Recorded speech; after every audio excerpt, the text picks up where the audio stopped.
Hi friends, welcome back to home cook with Ansar YouTube channel. இன்றைக்கி நம்மளோட சேனலில் என்ன பார்க்க போகிறோன்னு பார்த்தீங்கன்னா, கிராமத்து ஸ்டைல் மீன் குழம்பு விறகடுப்பில் ரொம்ப டேஸ்ட் அண்ட் ஹெல்த்தியாக எப்படி பண்ணுறதுன்னு பார்க்கலாம். வாங்க வீடியோக்குள்ள. அதுக்கு முன்னாடி ஃபஸ்ட் டைமே என்னோட வீடியோஸ் பார்க்குறீங்கன்னா home cook with Ansar YouTube சேனலை சப்ஸ்கிரைப் பண்ணி அப்படியே பக்கத்தடி உள்ள பெல் ஐக்கானையும் ப்ரெஸ் பண்ணிக்கங்க. நான் அப்லோட் பண்ணுற சின்ன ரெசிபிஸ் உங்களை வந்து சேர்றதுக்கு ரொம்பவே ஹெல்ப்ஃபுல்லாக இருக்கும். கடாயில் தேவையான அளவு ஆயில் ஊற்றி ஆயில் நல்லா சூடாகி வர ஸ்டேஜில் ஒரு டேபிள் ஸ்பூன் கடுகு, ஒரு டேபிள் ஸ்பூன் சோம்பு, ஒரு டேபிள் ஸ்பூன் வெந்தயம் போட்டு நல்லா பொரிஞ்சதும் இது கூடவே நம்ம சின்ன வெங்காயம், பூண்டு, தக்காளியை போட்டு லைட்டாக கிரைண்ட் பண்ணி வச்சுருக்கோம். அந்த பேஸ்ட்டு இது கூட சேர்த்து கொடுத்து அதோட பச்சை மணமெல்லாம் போகிற வரைக்கும் நல்லா வதக்கிக்கலாம்.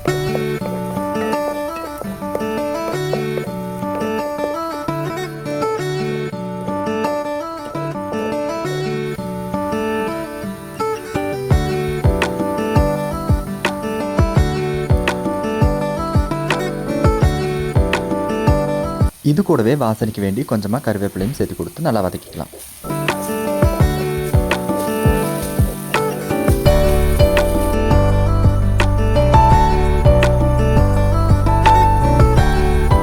இப்போ பார்த்தீங்கன்னா நம்ம ஆட் பண்ண பேஸ்ட்டு நல்லா வதங்கி அதோட பச்சை மணமெல்லாம் வாரி வந்துடுச்சு. இந்த ஸ்டேஜில் நம்ம 2 டேபிள் ஸ்பூன் மிளகாய்த்தூள், 3 டேபிள் ஸ்பூன் மல்லித்தூள், 1 டேபிள் ஸ்பூன் மஞ்சள் தூளும் ஆட் பண்ணி இந்த பொடிகளோட பச்சை மணமெல்லாம் போகிற வரைக்கும் நல்லா ஃப்ரை பண்ணிக்கலாம்.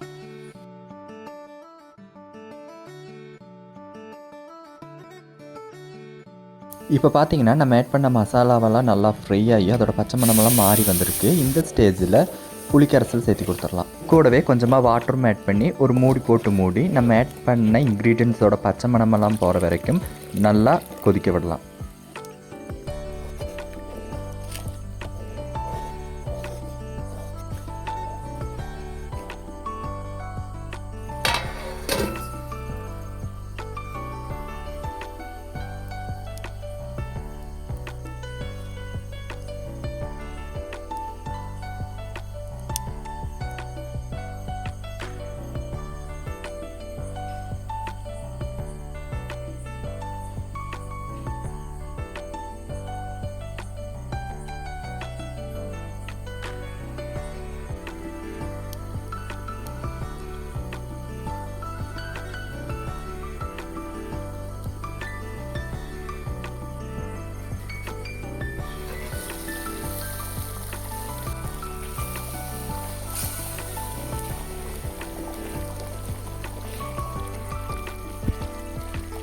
குழம்பு நல்லா கொதித்து எண்ணெயெல்லாம் பிரிஞ்சு வந்துடுச்சு. இந்த ஸ்டேஜில் நம்ம ஒரு மிக்ஸி ஜாரில் 2 கப் தேங்காய் சேர்த்து கொடுத்து கூடவே கொஞ்சமாக சோம்பும் சேர்த்து வாட்டர் ஆட் பண்ணி நல்லா பேஸ்ட்டாக அரைச்சி எடுத்து இது கூட சேர்த்து கொடுத்துடலாம். கூடவே நமக்கு எந்த அளவுக்கு குழம்பு வேணுமோ அந்த அளவுக்கு வாட்டரும் ஆட் பண்ணி ஒரு மூடி போட்டு மூடி 10 மினிட் நல்லா கொதிக்க விடலாம்.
குழம்பு நல்லா கொதித்து வந்துடுச்சு. இந்த ஸ்டேஜில் குழம்புக்கு தேவையான உப்பும் போட்டு நம்ம வாஷ் பண்ணி வச்சுருக்க மீன் துண்டுகளையும் இது கூட சேர்த்து கொடுத்து நல்லா மிக்ஸ் பண்ணி விட்டுறலாம்.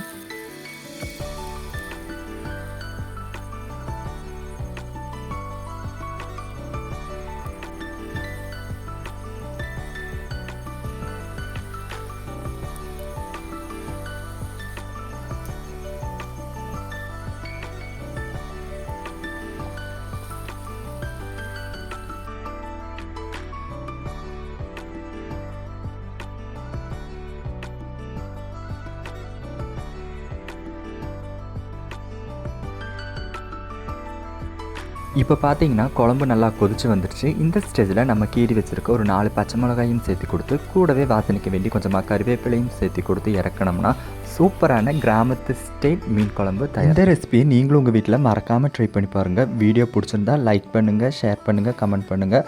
மக்களே மறக்காமல் home cook with Ansar YouTube channel சப்ஸ்கிரைபும் பண்ணிக்கங்க. அடுத்தது சின்னதான சிம்பிளான ஹெல்த்தியான டேஸ்டியான ஒரு ரெசிபியில் சந்திக்கலாம். டாடா.